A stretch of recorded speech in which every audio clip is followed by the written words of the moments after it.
Assalamualaikum warahmatullahi wabarakatuh.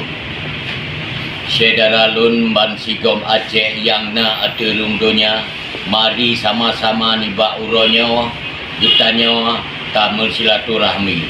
Nan ulun tuan T. Mukhtaruddin Fatani SH, salah sidro seniman di Aceh yang disebut dengan nama alias Apa Lambak Bangai Abu Dok Culo.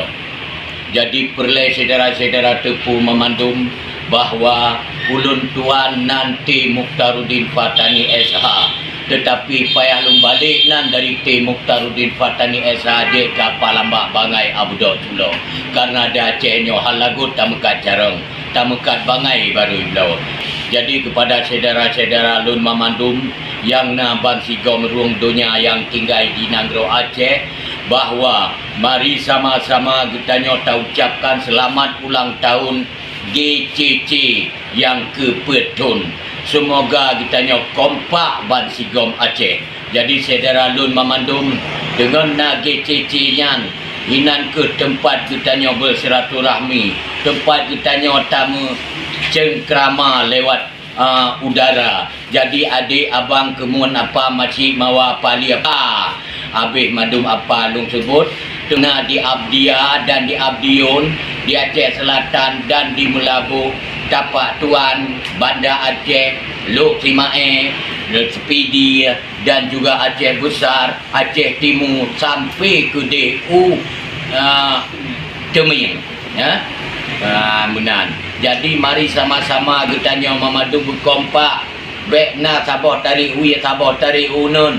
Munya merupak ngelung nya tarik uye tarik unun nya kuaya. Ya, kita sukseskan acara jak sawa cira-cira Gampung Gunung Cut, Kecamatan Tangan-Tangan, Aceh Barat Daya tercinta. Jadi hinan ke tempat yang paling god untuk kita nyawa, yaitu pada hari Minggu tanggal 31 Oktober. Ukirnya bek tua ne. Ya menan ber. Ya, singoh acara haji. Maka haji ulanya lulu pingat badron bek tua. Bak uro minggu nyan ber.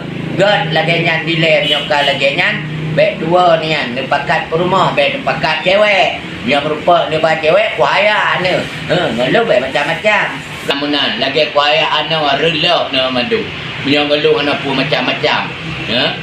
Dia nama yang macam-macam upeh baju leh kepada saudara-saudara lun, dan untuk mengisi HUT GCC yang kepet, mari sama-sama madum member GCC dari apa baka, apa maun dan apa lora dan apa segala apa, termasuk apa-apa dan tidak apa-apa. Maka di ulun tuan selaku sidro seniman ya, mewakili seniman Nanggro Aceh Darussalam mengucapkan selamat ulang tahun GCC yang ke-petun. Semoga kita nya ukhuwah Islamiyah. Usikum wa nafsi bitaqwallah. Wassalamualaikum warahmatullahi wabarakatuh.